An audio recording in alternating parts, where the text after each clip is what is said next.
So I wanted to give a quick video on some of the advanced functions for Zoom and some of the other advantages, settings for an administrator. So there's really two parts to this. One is you can use a browser, which is what I've got up. Go to zoom.us and join a meeting. Really straightforward. Just click join a meeting, put in the meeting ID, click join, and it runs. That's pretty straightforward. The other thing you can do is you can host a meeting. You can host a meeting with the video off, you can host a meeting on, and you can do a screen share. We'll do screen share only later, but for right now, with video on, video off. The other settings are, so I'm going to click on my, so anyway, a couple of things that you can do for your settings. So you can go through this and set up a bunch of settings. Now, one of the defaults, all these are your defaults when you schedule a meeting. You can set it up to host your video so that your video automatically turns on. You can set it up so that the participants, if they have video, it's already enabled for them. And some of them can turn it off, but if they just have it set to default, it'll turn on.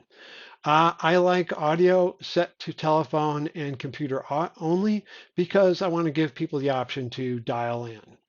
Uh, the other settings here, join before the host. That pretty much allows, if I'm running late, you guys can join or other people can join and the meeting will start. It doesn't give you a message saying waiting for the host to start the meeting. You actually join. It kind of puts you in a waiting room. Personal ID. So if you set up a uh, Zoom account, you'll have a personal ID. That's great if you want to share the same account over and over and over. Schedule a meeting and say, hey, this is what we're using for this period or this class or this group meeting. It'll be the same. It won't change. You just have to remember it, make a bookmark, whatever you want to do. That's great. That is set here by turning it on.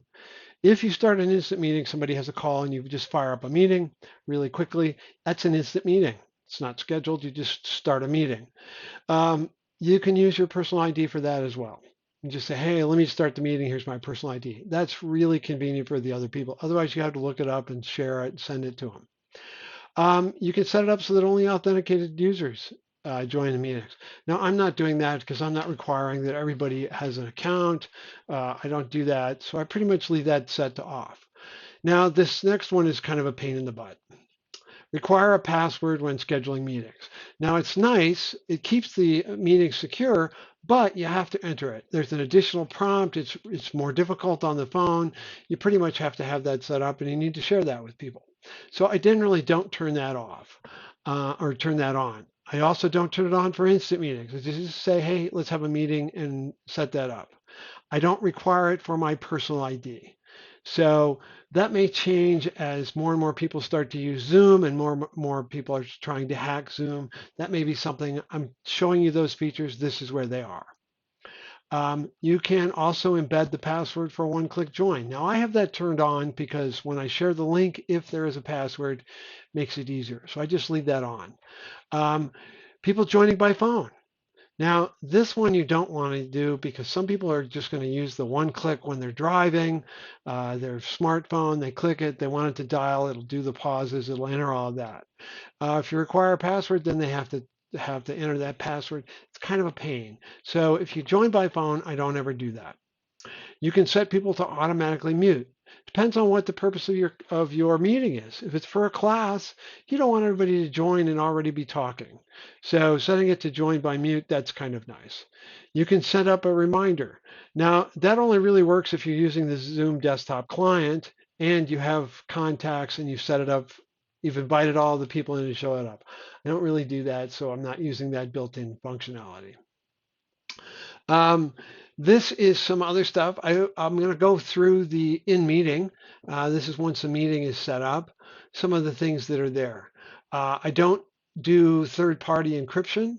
That would be something like an RSA key or something like that. I don't do that.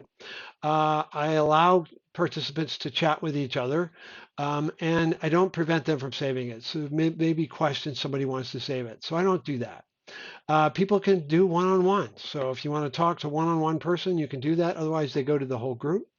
Auto saving chats, I don't turn that on. It uses space. I just don't set that. So if somebody wants to save it, you have to save it. If I'm running a chat, you just have to make it a little conscious decision to save it.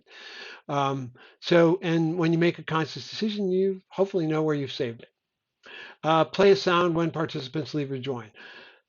I don't do that. You get it initially. I find it always annoying when people enter. If they enter late, you get a little ding. Everybody hears it. It's kind of annoying. So I don't turn that on.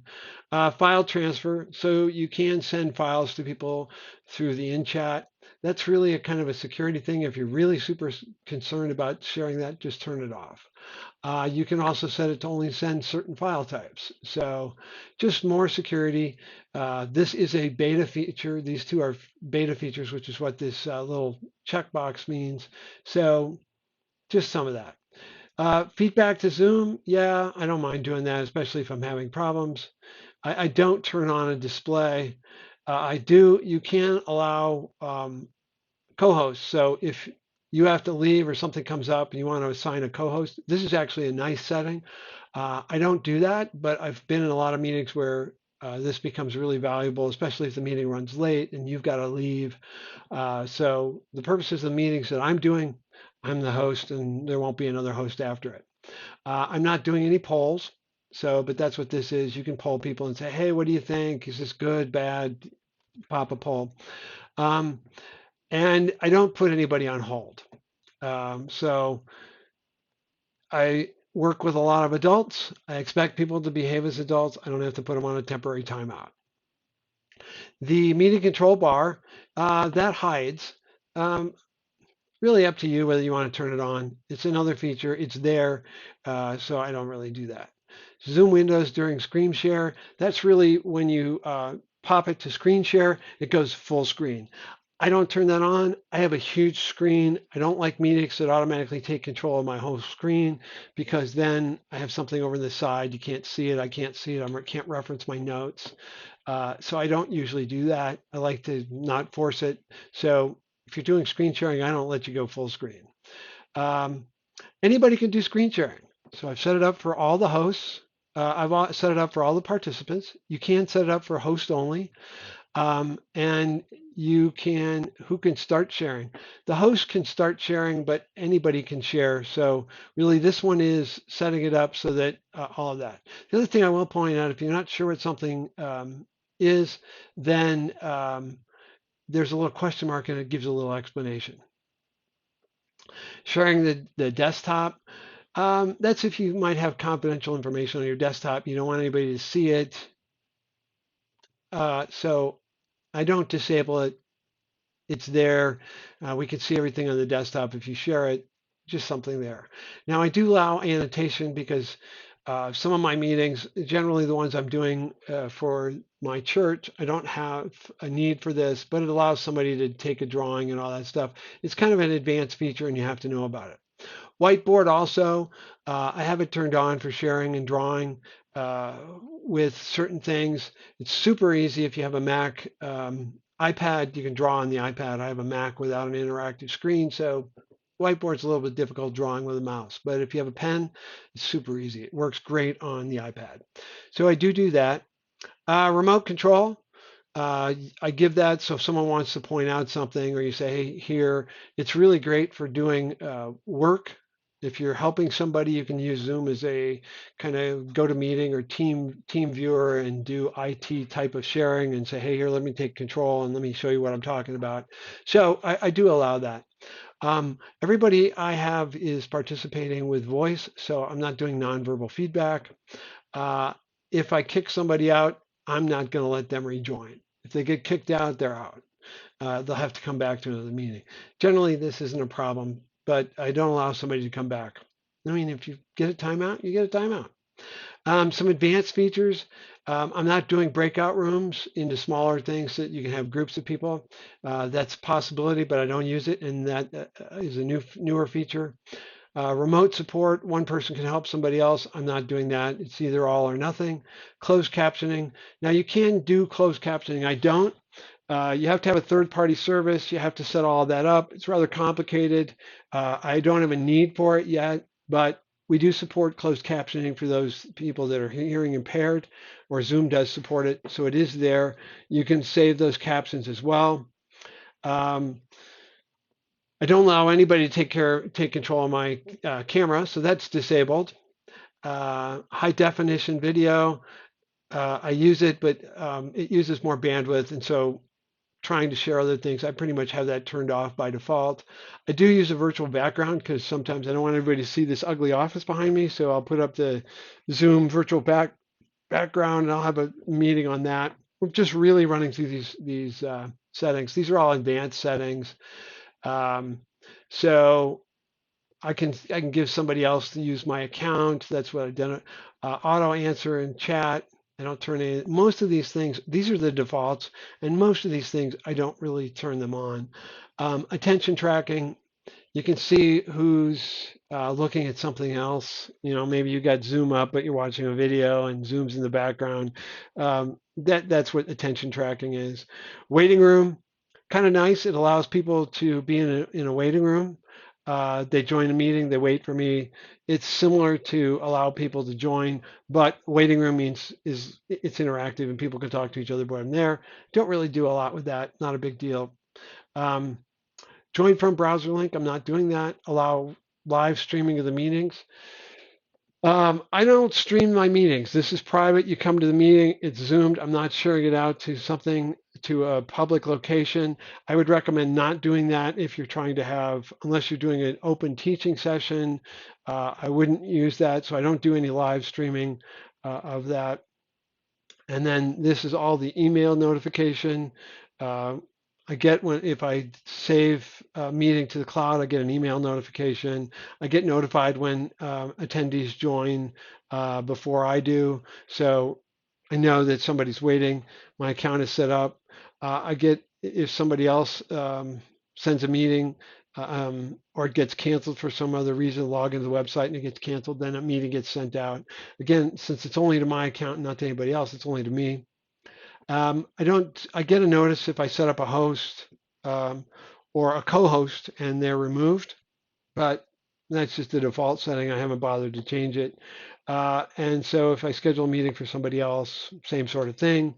Cloud recording is going to be permanently deleted. Let me know. I don't care. If it gets deleted, I don't try to keep anything up in the cloud, so mine's turned off.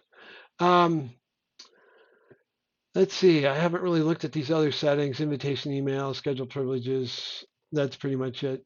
So that's pretty much the advanced settings for Zoom. It's all on the web. When you fire up the Zoom client and click advanced under general, this is what it takes you. This is that. Any recordings that you have, your recordings will be saved here. So I did have a recording on the 26th. That was saved. It's here. So any local recordings that I have will show up here. This is a cloud recording. So if I have to look at it, see what it is. If there's a webinar, which is set up, allows you to conduct online meetings for 100 video and 10,000 attendees. Oh, that's huge. So I'm not doing anything with that. Pretty much what I'm doing with Zoom is just meetings, and I can schedule a meeting. Now this is pretty great. You can click schedule a meeting and it tells you when to set your meeting, what you want to use for your ID. Let me just drag that so it's not so visible. What you want to do, you can generate all that, meeting passwords. So these are all the settings that you would have for a scheduled meeting. Pretty much the same as you saw for settings, but you can set them up for scheduled meetings. That's pretty much it. So that's my video for today. Hope you enjoy it and hope you find it helpful.